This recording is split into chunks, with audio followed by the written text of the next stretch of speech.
Action. Welcome, family, to the channel. My name is Paul. I'm a grateful recovered addict. I live in Peterhead in Scotland. I'm really pleased to be joined by Anthony. Yeah, hi everybody. My name's Anthony. I'm a grateful recovered drug addict, and I'm zooming in from Bristol today. Brilliant. So welcome back to the channel. If you're struggling with drug addiction, please check out the other podcasts on this channel. There are broadcasts on each of the 12 steps. There's 2 on step 1 and 2 on step 2. There are broadcasts on an entire psychic change, the spiritual malady, the ABCs of addiction. There's about half a dozen personal stories. So please check those out and reach out. We'll be putting up information on this podcast about how to attend meetings.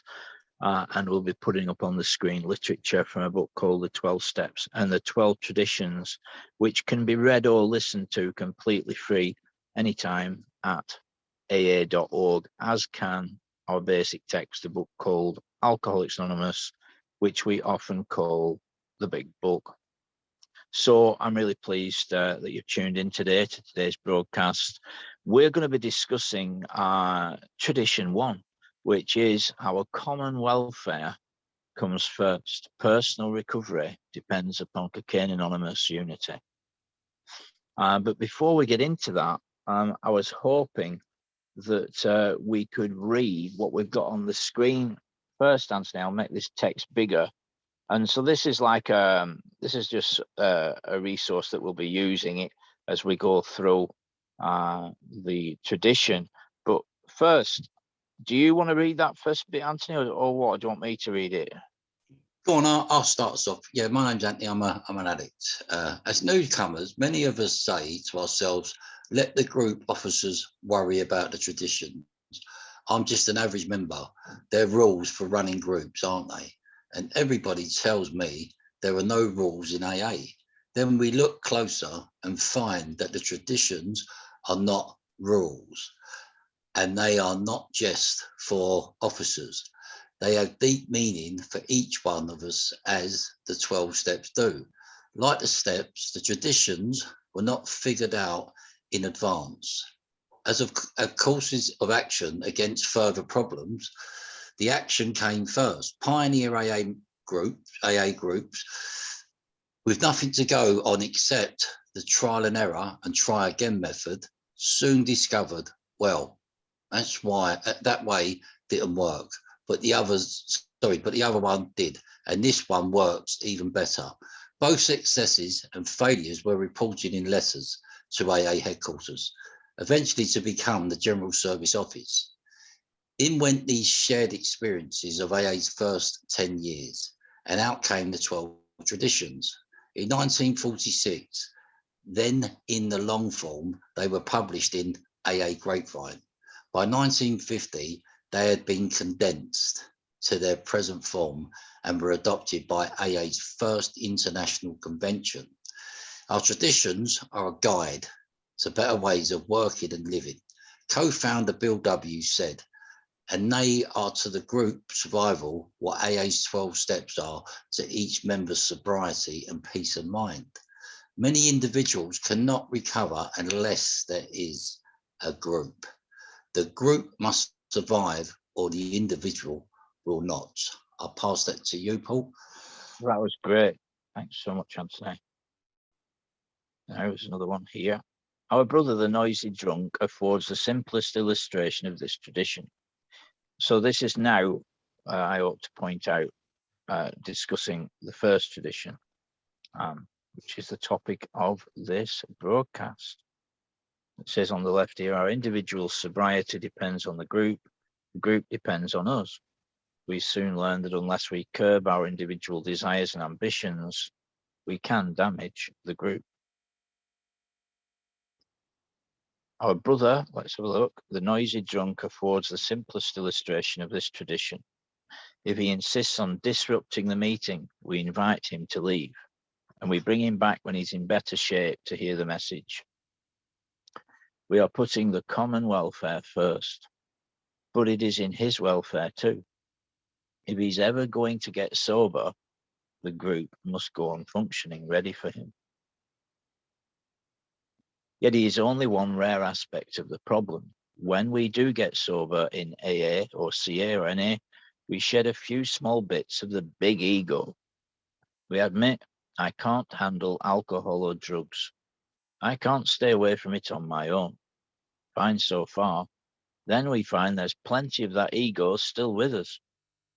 It may lead us to take other members' inventories and to gossip about their supposed shortcomings.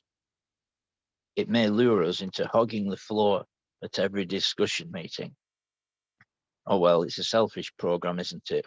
After all the miseries of active alcoholism addiction, why shouldn't we indulge ourselves a little?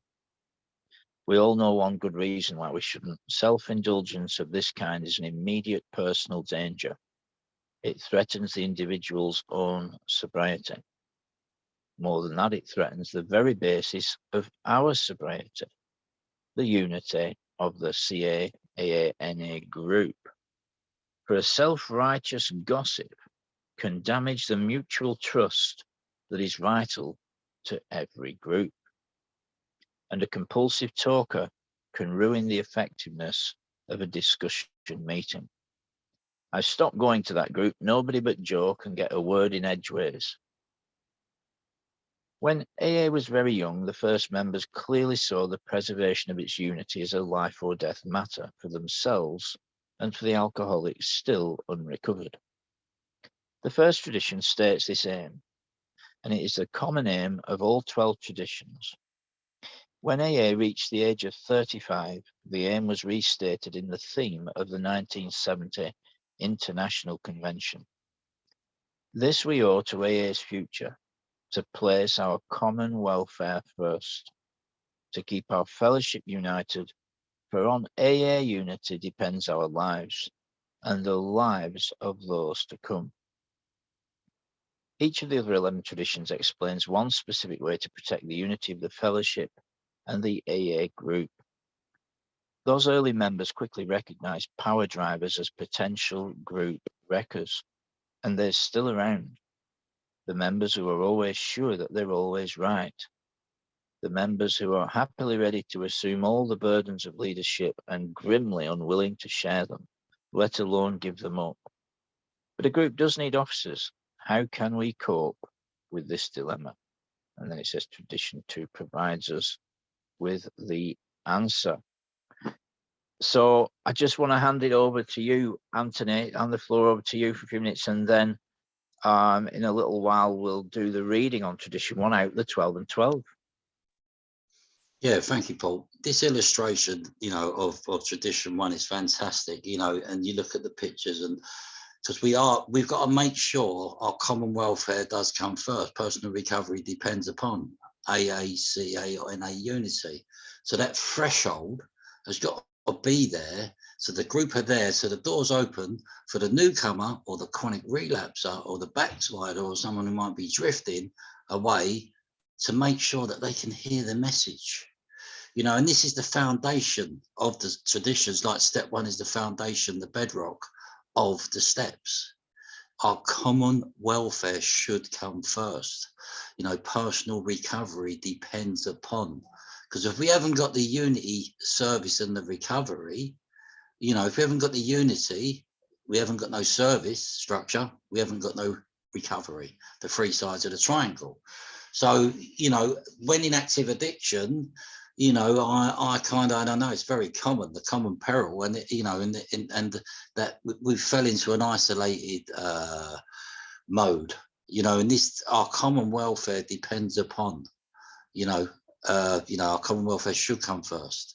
Personal recovery depends upon AA, CA, NA unity, and this is key, because I do believe that unity is God's will. I do believe where 2 or 3 are gathered, he's always in the midst. So tradition 1 is very, very pertinent to us as a fellowship, and the early pioneers could see that. The early pioneers could see that when they first started gathering in homes, and then it went into meetings. And you look, when the traditions were first implemented at the first World Conference, and there is pictures of that first AA World Conference, and how many people were there at that actual international conference. you know, to lead by example and to encourage people that were still stuck in the pitiful, incomprehensible demoralization. You know, that's where the power comes from. You know, it's absolutely amazing. For me, you know, I kind of always think about the first two commandments: love thy God with all thy heart, with all thy soul, with all thy might, and all thy strength, and love thy neighbour as you love thyself. So if we've got that in mind, it tells me in step 3, I've got a new employer, and his name's God. You know, so my main purpose is to be there to serve him, and the unity factor is his will. So the group infrastructure, this tradition, is a very, very, you know, it's very key.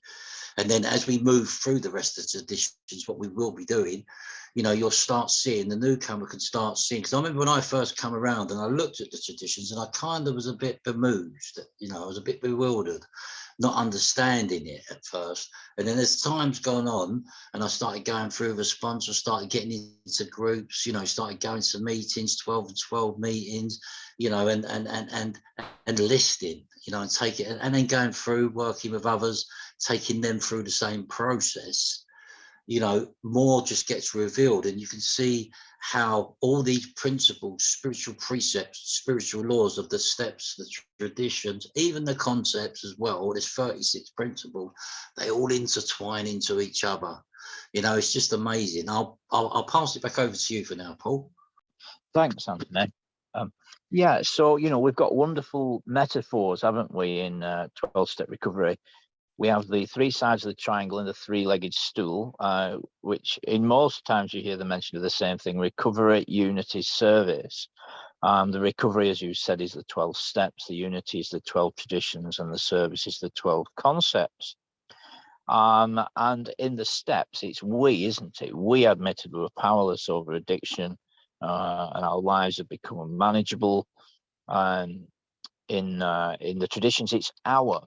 First word is our common welfare comes first. Personal recovery depends upon CA unity.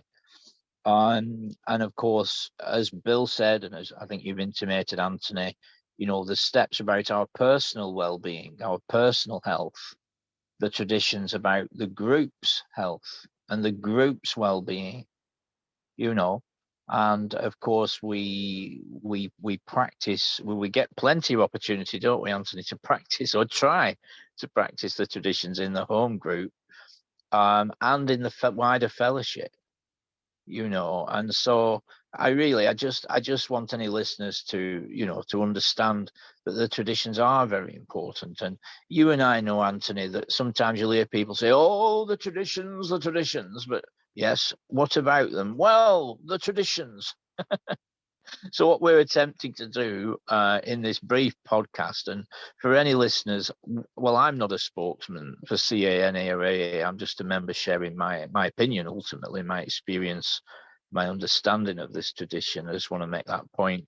And, you know, there's things that are bound to be omitted from this 1-hour broadcast. So please get involved in the conversation below wherever you see this posted, and get involved, you know. And if you feel that we need to be adjusted, please reach out in the comments by all means. The traditions are wonderful things, Anthony, aren't they? And you know, there's a lot of information. That's another point. We're going to be taking a look at the 12 traditions and 12 steps, or the 12 steps, 12 traditions in a few moments, and read the 2.5 pages on tradition 1 in there.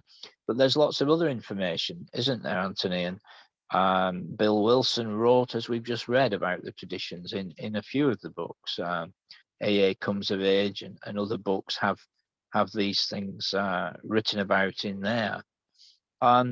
So, you know, the traditions are important, and very often persons that complete a round of the steps, or more often complete a couple of rounds of the steps, will sometimes do a round on the traditions. And I feel this tradition that's in view today, Anthony, is such a strong and important tradition that you and me could probably talk about it for hours and hours. But some of our listeners will be pleased to know we're not going to do that.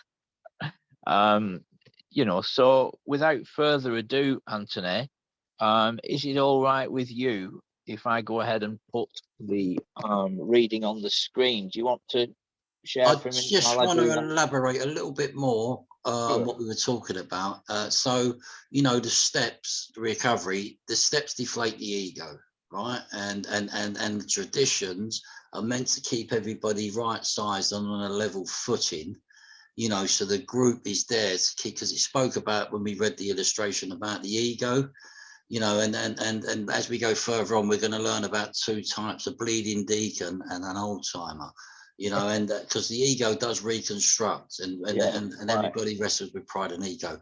But I just wanted to say that the traditions are there put in place as well to keep the ego, you know, to keep the individual and the group going, but to keep the individual's ego right sized and as a group to adhere to these principles. Right, yep, ready to crack on with this, Paul? Yes, that's a very interesting point. I will say this, Anthony, we do need to be careful not to speak in the accusative. Terms and titles such as that are sometimes apportioned to persons that really do care, you know, and I'm sure that in the many years that you and I have possibly had such things said about us, Anthony. And so we need to be very, very careful not speaking in the accusative.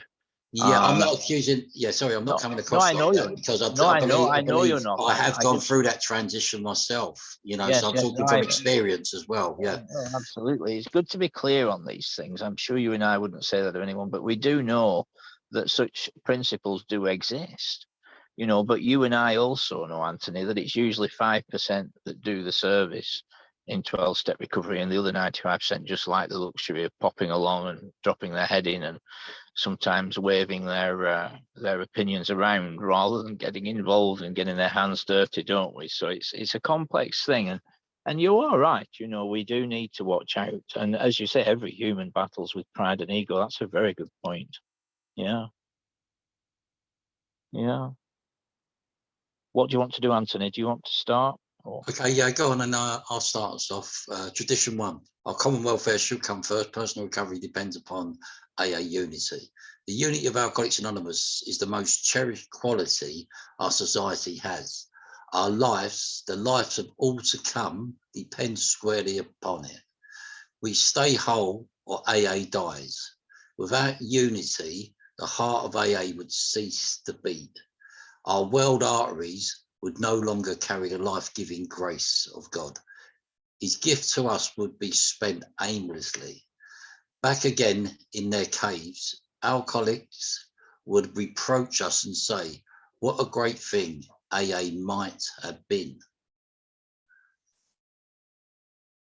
Does this mean some will anxiously ask that in AA, the individual doesn't count for much? Is he to be dominated by his group and swallowed up in it? We may certainly answer this question with a loud no. We believe there isn't a fellowship on earth which lavishes more devoted care upon its individual members. Surely there is none which more jealously guards the individual's right to think, talk, and act as he wishes. No AA can compel another to do anything. Nobody can be punished or expelled. Our 12 steps to recovery are suggestions. The 12 traditions which guarantee AA's unity contain not a single don't. They repeatedly say, we ought, but never, you must. To many minds, all this liberty for the individual spells sheer anarchy. Every newcomer, every friend who looks at AA for the first time is greatly puzzled. They see liberty verging on license, yet they recognize at once that AA has an irresistible strength for purpose and action. How, they ask, can such a crowd of anarchists function at all? How can they possibly place their common welfare first, which in heaven's name holds them together? Pass it on. Thanks so much, Anthony. How can such a crowd of anarchists function at all? That's comedic. Those who look closely soon have the key to this strange paradox. The AA member has to conform to the principles of recovery. His life actually depends upon obedience to spiritual principles. If he deviates too far, the penalty is sure and swift. He sickens and dies. At first, he goes along because he must, but later he discovers a way of life he really wants to live. Moreover, he finds he cannot keep this priceless gift unless he gives it away. Neither he nor anyone else can survive unless he carries the AA message. The moment this 12-step work forms a group, another discovery is made, that most individuals cannot recover unless there is a group. Realization dawns that he is but a small part of a great whole, that no personal sacrifice is too great for preservation of the fellowship. He learns that the clamour of desires and ambitions within him must be silenced whenever these could damage the group.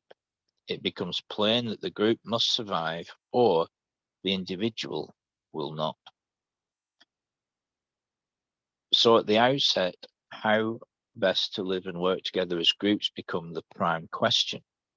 In the world about us, we saw personalities destroying whole peoples. The struggle for wealth, power, and prestige was tearing humanity apart as never before. If strong people were stalemated in the search for peace and harmony, what was to become of our erratic band of alcoholics? As we had once struggled and prayed for individual recovery, just so earnestly did we commence to quest for the principles through which AA itself might survive. On anvils of experience, the structure of our society was hammered out. Do you want to finish the reading, Anthony? Okay, yeah, I like that. Our erratic band of alcoholics, and then our anvils of experience, the structure of our society is hammered out. Countless times, and in many cities and hamlets, we reenacted the story of Eddie Rickenbacker and his courageous company when their plane crashed in the Pacific. Like us, they had suddenly found themselves saved from death, but still floating upon a perilous sea. How well they saw that their common welfare came first. None might become selfish of water or bread. Each needed to consider the others. In an abiding faith, they knew they must find their real strength. And this they did find in measure to transcend all the defects of their frail craft.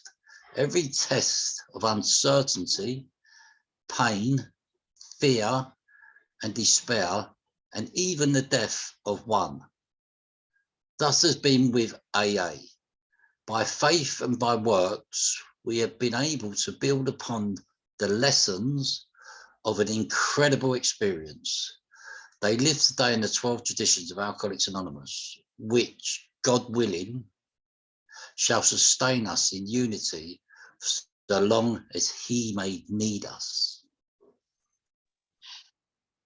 Beautiful, beautiful, Anthony. I love the American aspect to our literature, the Big Book and the 12 and 12. What a great name, Eddie Rickenbacker, and then mention of the Pacific, and that survival, that desire for survival. And it's often been said, hasn't it, Anthony, that, you've got to have the life jacket on yourself properly before you can reach anyone else. You've got to be on deck yourself. And, I think it's a great analogy. What I was wondering if we could do is if I could put up on screen like the first page and I could hand it over to you to share what's on your heart. Well, indeed, about anything around the tradition. So I just want to hand it all back to you, Anthony. Yeah, okay. My name's Anthony, grateful recovered drug addict, grateful member of a 12-step program. Yeah, basically this tradition, and as you start working through the steps and then traditions, and you'll start realizing you can apply these to your life as well. These principles, these spiritual principles can be applied to your life as well. And but in respects of the common welfare should come first, personal recovery depends upon, CA unity. It's very, it gives the illustration and the metaphor of Eddie Rickenbacker and that craft going down, and it's, it's like steerage to captain's table. It's like the Titanic, the classifications from steerage to captain's table. When that craft was going down, they were all on common ground. They were all like the common welfare came first. Personal recovery, you know, depended upon people banding together to help one another when them life crafts were showing up, like the illustrations showed us of people, you know, hand in hand, reaching down to pull the person up from out the sea or down the pit or up the mountain, you know. So it's always about that, about the hand reaching out. So, you know, even at, you know, meetings, and when you're at a meeting, in the Zoom meeting, you know, and you put your name in, your number, you know, in the chat, or you touch base with someone, or, you know, private message someone to say that you're available for sponsorship, or if you need any help, here's my number. You know, one alcoholic addict reaching out to the other, sharing experience, strength and hope, because that's all I have is my experience, that's all I have is my strength, and that is all I have is my hope, you know. And basically this by me being there, you know, for the hopeless variety, you know, the real alcoholic or coming in or whatever, you know, whether you're a binge, a moderate, or a hard, or a real alcoholic, it doesn't really matter. You know what I mean? Where we can all identify is through that threefold illness, what we suffer from. And basically, I'm now to be, and the same as any other member should be, I'm now, I was where you were, but I'm not there today. You know, and as long as that group, this is what the tradition is telling us, is as long as the group's there, you know, and our common welfare is in mind, the primary purpose is in mind, then that door threshold is going to be opened for the, or the Zoom meeting is going to still be in place on modem to modem, you know, for the newcomer or the serial relapse, a backslider or a drifter. We're still here doing what needs to be done to make sure that they have got a way out. There's a way back out of that falling down that, you know, that black hole. You know, I've been where you were, I've been down here, but I found a way out. But this tradition is key. You know, it is a key tradition. And as we start moving through the traditions on this podcast, you will start seeing how they intertwine. The literature shows us how they intertwine into each other. And I'll pass it back over to you, Paul. Thanks so much, Anthony. Thank you. You know, and you know, we are most active in Cocaine Anonymous, aren't we, Anthony? Me and you. And you know, I do attend AA, and I have spent a lot of time in NA many years ago, and I have enormous regard for all three fellowships. Well, there's about 100 fellowships. We're using the 12 steps as a base, but you know, and you know, some members in CA think we ought to stop using the AA literature and things like this, but you know, I don't see it in those terms, Anthony. I think the literature in all the fellowships is very, very helpful. You know, some of my favorite meetings that I occasionally attend are Adult Children of Alcoholics and Codependents Anonymous. I think they're the creme de la creme. They really are. But when it comes to sobriety and staying clean, if you're listening to this and you're having problems with active addiction, come along to some meetings. And in a few minutes on this broadcast, I'll be putting up a screen, probably in about 15, 20 minutes, with some meetings on it, where you can get to a meeting today where you can learn about the 12 steps and get yourself a sponsor and go through this process and be liberated from the obsession to drink and drug yourselves to death. So please reach out, please stay connected. It's a great tradition, Anthony, and it's about the well-being of the group, isn't it? You know, and it's really, you know, we do have a saying, the newcomer is the most important person in the room, and you know, that they encounter a spiritual atmosphere conducive to recovery. You know, it's a little bit like the home, I suppose. Well, we use the term the home group, don't we? And you know, sometimes we often don't realize when we go to a meeting face to face or online, I suppose, you know, that it exists because persons have faithfully kept the doors open for a long period of time. And, you know, it's a wonderful thing that there's help and knowledge and wisdom available. And also the other feature, Anthony, that's not particularly mentioned in the literature is, you know, the group as a higher power works very, very well. You know, now the quality of that fact depends upon how well the traditions are adhered to. You know, it says in the big book somewhere, Anthony, you probably know the page, the group, or not, so I think it might be in the stories at the back, the group sponsors the newcomer, or the group takes a place or takes a role in supporting and guiding the newcomer. I believe it does use the word sponsors the newcomer. And you know, and that very much depends upon the quality of the group, which is based upon the traditions. And you know, I also have here as a reference book a book called It Works How and Why, which is the 12 steps and 12 traditions of NA. And that's, I'm not going to read from it, but that's a very, very good book. And they've got 8 pages on tradition 1, 8 pages. And I've just had a glance through it, and it's very, very good.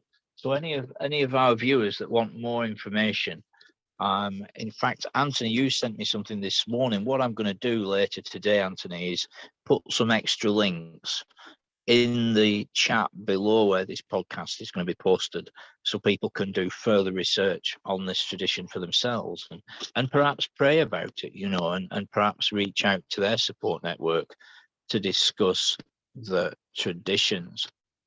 I think in practical application, it's really, I mean, a group inventory is a great thing as well, Anthony. Are we carrying the message? And we'll come to that later on in this series of broadcasts.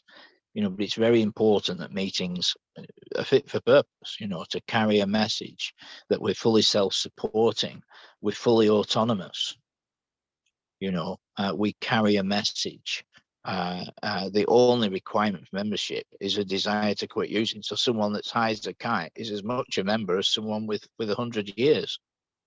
You know, the principles of anonymity. Doesn't matter how rich or poor, what colour you are, what culture you're from, where you're from, what language you speak, the equality of the fellowship. And that's just a very brief summary, but these kind of things, you know, when the trusted servants have these things in view, Anthony, it generally tends to a reasonably mutually beneficial atmosphere for newcomers to come in and find a message of hope, faith, and courage. Over to you. Yeah, I wholeheartedly agree with what you said about, you know, different fellowships as well. I mean, but you look at, you know, you look at the derivation, you know, at the 12 traditions of 12 of the 12-step programs provided guidelines for relationships between the 12-step groups members, other groups, the global fellowship, because as we know, world feeds the area feeds the district, and the district feeds the groups.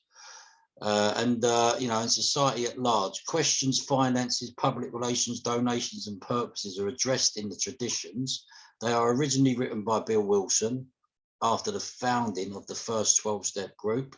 Several of the tenets of what was to become AA's 12 traditions were first expressed in the foreword to the first edition in the Big Book of Alcoholics Anonymous in 1939. You know, by 1944, the number of AA groups had grown, along with the number of letters being sent to the AA headquarters in New York asking how to handle disputes caused by issues like publicity, religion, and finances. You know, in 1946, AA co-founder Bill Wilson had more clearly formulated the basic ideas of the 12 traditions directly from such correspondence with groups via the group conscience method, setting guidelines on how groups and members should interact with each other, the public, and AA as a whole. The traditions were first published in 1946, AA Grapevine, under the 12 points to assure our future, and were formally adopted at AA's first international convention in 1950. Wilson's book on the subject, 12 Steps and 12 Traditions, was published in 1953. You know, and so when we start looking at the singleness of purpose, AA's singleness of purpose in a principle derived from the 5th edition of Alcoholics Anonymous. I know we're talking about the first tradition today, but as I spoke about earlier, the primary purpose is to make sure this message gets carried, you know, with hope, faith, and courage. You know, the experience, strength, and hope of, I was where you were, but I'm not there today. Reason being is because I took some action, and this is how I done it. This is how it was done. You know, its message to alcoholic who still suffers or addict who still suffers. Other groups replace the word alcoholic with identifying characteristics of their fellowship, as we spoke about off the back of the big book. There's been over 100 fellowships come around. And it says, or otherwise rephrase it to have a similar meaning. For instance, you've got a Marijuana's Anonymous. That members would be a marijuana addict. While in Narcotics Anonymous, as Paul was talking about, Paul was right to talk about there, that member would be an addict. The principle is based on the philosophy that those that share common physical cravings and mental obsessions can best understand and help those that are struggling with the specific addictions. Alcoholics Anonymous founder Bill Wilson wrote in February 1958, AA Grapevine. This is a comment by Bill W. It says, "We cannot give AA membership to non-alcoholic narcotic addicts, but like anyone else, they should be able to attend certain open AA meetings, provided, of course, that the group themselves are willing. AA members who are so inclined should be encouraged to band together in groups to deal with sedative and drug problems, but they ought to refrain from calling themselves AA groups." This is Bill Wilson. "There seems to be no reason why several AAs cannot join if they wish, with a group of straight addicts to solve the alcohol and drug problem together. But obviously such a dual purpose group should not insist that it be called an AA group, nor should it use the AA name in its title. Neither should its straight addict contingent be led to believe that they have become AA members by reason of such an association. Certainly there is every good reason for interested AA groups to join the outside groups working on a narcotic problem, provided the tradition's anonymity, because it's all about the anonymity, and no endorsements are respected. Bill W, AA Grapevine." But I believe that why they were put in place, why the early predecessors put them in place, was to make sure that the infrastructure was there to keep everything in place, so the groups would still be going. Our common welfare should come first. Personal recovery depends upon, AA, CA, NA, ACOA, or whatever, CODA, because a lot of these addictions do stem from them root causes. I've kind of come to learn, and I kind of come to learn as well. The more I know, the less I know, because more will always be revealed. But this tradition is key. It's the foundation. I believe, like step one is the foundation, the bedrock of the steps, and this is the foundation, obviously, of the bedrock of the traditions. I'll leave it there. I'll pass back to you, Paul. I mean, it says in the concepts that each group is a spiritual entity that exists before God. So ultimately, God, the Lord God Almighty, the Creator, the King of the universe, is sustaining these thousands of 12-step groups around the planet right now. And there'll be many, in fact, there'll probably be thousands meeting right now around the world, Anthony. There's probably thousands of face-to-face and thousands of Zoom meetings at this very moment, and God is overseeing them and preserving them all. That's what it says in the concepts. And chiefly they're about the functioning of the group. They also give us guidance in our relationships outside the group, when we're in contact, perhaps not in a meeting setting. But it's very important that meetings are, for example, as I said, autonomous, accepting of anyone, and with a primary purpose to carry a message to the addict who still suffers. And these principles, the only requirement for membership. And, the group is essential for the newcomers. And I can remember certain practical, just to talk about the practical application of tradition one, it's the bigger picture, isn't it, Anthony? It's the bigger picture. We might not agree on a specific word or sentence, and there are grey areas in literature. Let's face it, Anthony, there are one or two grey areas in some of the literature we use that do appear to contradict each other. But if you pray about them, you can get wisdom around them and see that they dovetail together very well. But on first reading, it's possible to become controversial, and I'm sure you and I over the years have seen it many times. You hear people that are obsessive about one part of literature and not the other. And so it really is about being prayerful. And as we'll come to in the next tradition, on the next broadcast, tradition 2, for our group purpose, there is but one ultimate authority, a loving God as he may express himself in our group conscience. Our leaders are but trusted servants, they do not govern.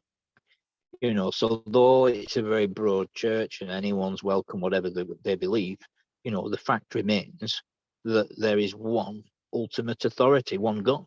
That's what the traditions say. So sometimes we feel we need to flip-flop around to attract everybody, but there's no escaping it. The big book, the steps, and the traditions speak of one ultimate authority.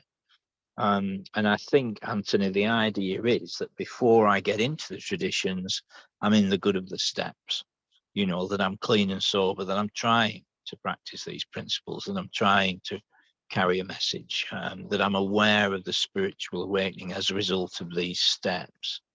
I've known persons, Anthony, that get involved in the traditions and they're not really in the good of the steps, So one has to go very cautiously. And I like what you said at the beginning of the recording about pride and ego, and I know you often mention about how the ego reconstructs, and that's a very, very good topic. And an ego deflation and becoming right-sized and emotional maturity, these are the gifts of recovery, aren't they? Wholeheartedly. When you look at this, because I know that, when you start being aware of your fallen nature, my defects of character, my imperfections, the flaws in my makeup, and as I go through the steps, I start uncovering, discovering, and recovering, and then that's for my personal recovery. That's for my, and then the steps are about the group. It's about the group, because world, you look at the triangle when it's turned upside down, it's about the world feeding the area feeding the district feeding the groups. So we got to know, as an infrastructure all around the globe, as you rightly spoke about, there's meetings taking place today. There's people that are walking into that meeting who are absolutely broke, busted, disgusted, and not to be trusted. They're full of shame, they're full of guilt, they're full of remorse. They're stuck in the spiritual malady. They don't know how to get out of it, and they've been signposted to a meeting, or someone who's coming back from a relapse, or someone who's been coming in via a treatment facility. The groups are there. We're there to serve. We're there to serve. That, and that's what this is kind of. It's about the service. All these aspects all fold into each other. We can individualize them, but at the end of the day, they all manifest and intertwine into each other. These spiritual laws, spiritual principles, spiritual precepts of what we're learning, and we're always learning. But these were guidelines that were put in place to make sure. You look at the World Service Manual, and all the guidelines that are in that as well. And that's why they're put in place. And there's always groups, as you spoke about, autonomy as well. So and then as a whole, you'll always get doing prospectuses, putting out stuff to find out how things are going on, doing research, and that's fantastic as well. And it's really, once you start getting this stuff, and then people go into the intergroups or H&I, and you start learning more as you're moving around. I've had a few different posts since I've been in recovery, and I do believe that these traditions, can rightly be used in your everyday life as well. When you start getting a spiritual awakening, and you start moving in, and you start realizing, for me, these traditions can be used in my life, in my home, in my occupation, in my community, and in the fellowship, obviously. So it's fantastic that I do believe that these are all put in place. The steps, traditions, concepts, the big book, the 12 and 12. Other forms of literature as well. And you rightly said that some literature can have grey areas. But as you rightly said about praying around it, and I do believe that it's about eating the meat and spitting the bones out, and it's about realizing that you know, this literature is clear-cut direction on what needs to be done. And as long as we keep adhering to it and doing the spiritual, you know, working the spirit, because you can't mix materialism with spirituality. And that's what we're going to learn further on as we go through. It just doesn't work. You know, it just doesn't work. And but this tradition, I do believe, is the foundation and the bedrock, just like step one is the foundation and the bedrock, because we need to make sure that, you know, we're there to make sure we've been given freely. You have received, freely give, right? But we've got to make sure that the group as a whole, our common welfare is common problem, common solution, common denominator. You know, our common welfare should come first. Personal recovery depends upon, you know, AACA, NA unity. And that's where there's power in unity. There's a lot of power in the unity. I mean, you know, when you look at the unity, you know, and even, you know, there's certain places in the Bible that talks about unity, you know, and that's God's will. I wholeheartedly believe that it's God's will to be unified. And it's amazing, you know, it's just amazing when you look at it. You know, it's people getting together, identifying problems, which we can go on through, you know, up through the literature, the basic text of Alcoholics Anonymous, the 12 and 12, identifying a solution and then putting the action in the back of it. But if these traditions weren't put in place, as it tells us in this literature, you know, we could perish. And it tells us that we could perish if these traditions weren't put in place as guidelines, as I believe, as an infrastructure and a scaffolding to keep that door open and the threshold there for the newcomer, the chronic relapser, you know, the backslider. Well, that's right. And I mean, it's all the work of God, isn't it? The steps, the traditions, the concepts, life itself, the planet, Definitely. you know, and I mean, these are spiritual things, you know, the steps, the traditions, the concepts are spiritual things. And, you know, I put the preamble up for a moment, Anthony, because it does encompass some of the traditions. Like, we're not affiliated. We've no opinion on outside issues, right? We're not here to talk about the news or politics or things like that. We're no opinion on outside issues. We're not affiliated with anyone. We don't wish to engage in any controversy. We're here about recovery, sobriety, well-being, freedom. You know, it is a bridge to normal living. And you said about it, how we can apply them in ordinary life. We're fully self-supporting. You know, for example, all these things, the universal acceptance of everyone. You know, the only requirement for membership is a desire to stop using. And, you know, it's very wonderful to understand these things and the greater good, you know, the greater good of society as a whole, you know, and the well-being of the individual.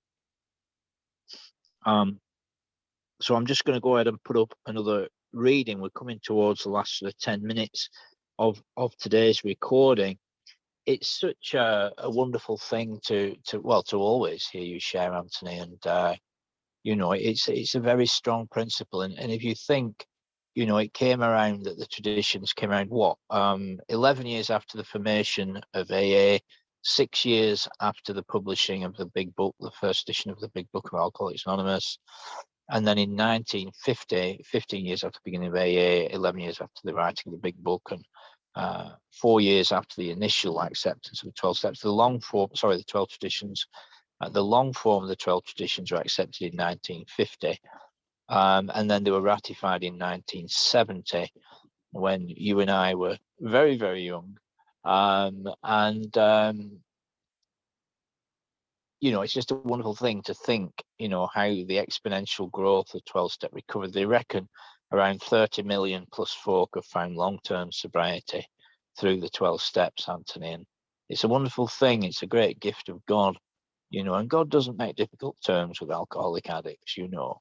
To think, you know, the help that's available. I mean, even in the last year, Anthony, you know, the amount of lives I've seen transformed and marriages healed. And not everyone gets it. That's the flip side. Some people still continue to suffer, you know, but there is hope. While there's breath, there's hope. I've seen many people that were incomprehensibly demoralized and, as you say, you know, beaten, broken, disgusted, not to be trusted. And come in and their self-esteem grows. They start doing the next right thing. They get into the steps. They listen to clear-cut direction, and they get well. You know, I've seen it time and time again. Marriages healed, people becoming employable, the health and sanity returning. And it's a wonderful thing, is it not? Yeah, definitely it is. I mean, when you start seeing that happen, and you know, and where I look at reflect back on my own experience and where I was, you know, a heroin addict, a crack addict, you know, a prescription drug addict, you know, and alcohol, and but then where I am today, you know, it's just an absolute miracle. I'm coming up to 7 years next month at that time, and that's only because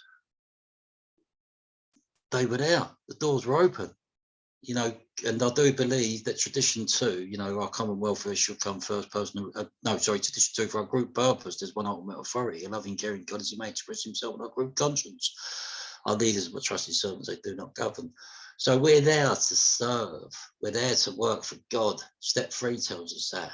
You know, I make a decision in step 3. I turn my will and my life over, you know, in step 3. You know, and if you've got good sponsors, different schools of sponsorship, but if you've got a good sponsor, someone who's going to guide you through the steps, and someone who's going to bring you into traditions when you get into a group, to know how to fluctuate and be right sized in the group, and express an opinion in a group, you know, and being able to execute traditions when they need to be rightly executed in the right approach and with an appropriate way, you know, because it's there for the group, not for the individual. That's what they're there for. They're there for the group and not the individual, you know, and because sometimes, you know, selfish and self-centeredness is the root of the trouble. It tells us that in the book, Being Driven, you know. So some people, you know, so it's there for the group and not the individual, you know. And Yeah. I kind of, when I first come in, I kind of didn't understand traditions, and I thought it was all about me. But then as you go further on and start having spiritual experiences and spiritual awakenings, you start realizing, you become more willing, honest, open-minded, which are the essentials to recovery, and realizing this is about the footsteps that went before, but it's about the footsteps coming after. Absolutely. You know, hopeless drug addicts who's still in the pit. You know what I'm saying? Like we were, but we found that way out, and we can help them by having this group going. Due to common welfare must come first, personal recovery. That's right, and that's right. And you know, I had up the preamble a minute ago, and that infers several of the traditions in the preamble. And I've now got up a reading. It does, yeah.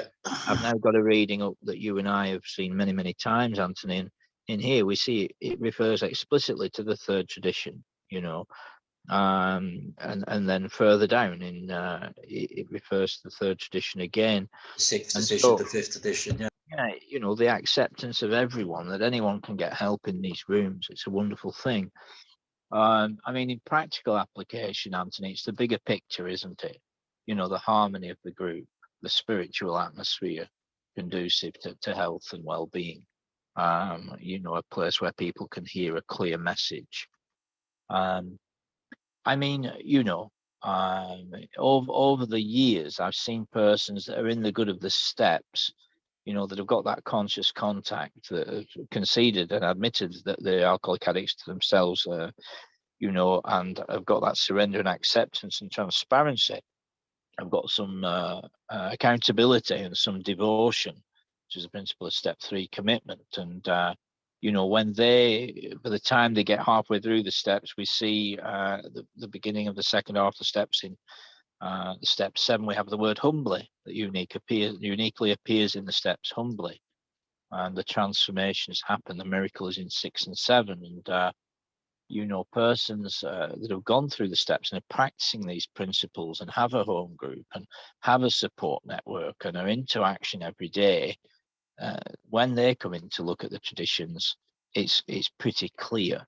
So if anyone's listening to this and you're fresh in recovery, if this is all very new to you, you know, please continue to get involved in your spiritual literature, your recovery literature. Continue to share in meetings. Keep coming back. Please check out the other broadcasts. You know, it's been a pleasure as always hearing you, Anthony, and thank you so much once again for coming along to record this broadcast. You know, we've got a few minutes. I'm going to hand it back to you to round things up for a couple of minutes in a minute. But I just want to give a shout out to meetings. Now, as I've said, there's probably thousands of online Zoom meetings happening around the world right now, and thousands of face-to-face meetings right now. So please reach out. For information about CA meetings, you'll see there's 3 web addresses at the top. Bear in mind, you can pause or rewind this video wherever you see it posted. Those web addresses have information about online and face-to-face meetings. And the times, I'm going to give a British times. If you look at this screen here, at the top left, underneath the pink box, the Breakfast Club is on every morning at 7:30. Underneath that, Great Gratitude every morning 9:30, Pop-Up Recovery every morning 10:30. Up to the top left, the pink box, We Can Recover every day 2 o'clock. We Can Recover every day 8 o'clock. Over to the top right, Daily Reprieve every night 9:30, Reaching Out every night 11, and Tarzana every night at midnight. So that's 8 meetings that are on every single day without fail. And you are welcome at them all. So please stay connected, family, anyone listening. And recovery is a wonderful thing. Please check out the other recordings, and please reach out for help, you know. So before we wrap things up, Anthony, is there anything else you'd like to share about recovery or the traditions with our listeners? Yeah, I'm just going to touch on this, the foreword from the 12 and 12, and I'm just going to read a little bit from it. It says, Alcoholics Anonymous is a worldwide fellowship of more than 100,000 alcoholic men and women. Obviously, the statistics were done when this 12 and 12 was published, who are banded together to solve their common problems and to help fellow sufferers in recovery from the age-old baffling malady, alcoholism. This book details the 12 steps and the 12 traditions of Alcoholics Anonymous. It presents an explicit view of the principles by which AA members recover and by which their society functions. AA's 12 steps are a group of principles, spiritual in their nature, which, if practiced as a way of life, can expel the obsession to drink and enable the sufferer to become happily and usefully whole. AA's 12 traditions apply to the life of the fellowship itself. They outline the means by which AA maintains its unity and relates itself to the world about it, the way it lives and grows. Though the essays which follow were written mainly for members, it is thought by many of AA's friends that these pieces might arouse interest and find application outside AA itself. Many people, non-alcoholics, report that as a result of the practice of AA's 12 steps, they have been able to meet other difficulties of life. They think that the 12 steps can mean more than sobriety for problem drinkers. They see in them a way to happy and effective living for many, alcoholic or not. There is, too, a rising interest in the 12 traditions of Alcoholics Anonymous. Students of human relations are beginning to wonder how and why AA functions as a society. Why is it, they ask, that in AA no member can be set in personal authority over another? Tradition, so that nothing like a central government can anywhere be seen. How can a set of traditional principles having no legal force at all hold the fellowship of Alcoholics Anonymous in unity and effectiveness? The second section of this volume, though designed for AA membership, will give such inquiries an inside view of AA never as before possible. I'll leave it there. It's been a great podcast, Paul. Thanks for inviting me. And, you know, I hope whoever's listening to this gets edified by what we've just been speaking about and this message to tell you that there is a solution. We'll leave it there. Thank you. And it's the therapeutic value of one addict helping another, isn't it? Groups flourish. Definitely. With that principle, you know, yeah. and God supports that, and God upholds. Power of identification. That's right, but both in the steps and the traditions, you know, and we're aware of the problem of alcoholism, stroke addiction, and we're aware of the solution of recovery, sobriety, and we're aware of the problems that can happen whenever you put human beings together, and we're aware of the solution, which is the traditions, you know, and many groups are flourishing as we speak. You know, membership is richly varied. Different members bring different ideas and talents. And the idea is that over a period of time, people get well, and we do. Yeah, well, you see what it said there in the forwards, so it covers all bases, as well as being a drug addict, an alcoholic. It could be a food addict, a sex addict, a gambling addict, a work addict, a money addict. It covers all bases if this program is worked and adhering to the steps and the traditions. It just covers all aspects of it. That's right. Well, it's been an absolute delight. Thank you so much, and thanks for listening. To our listeners, please stay connected and stay safe, family. Thank you so much for tuning in. Good stuff, Anthony. All the best. Okay, bye now. Bye-bye.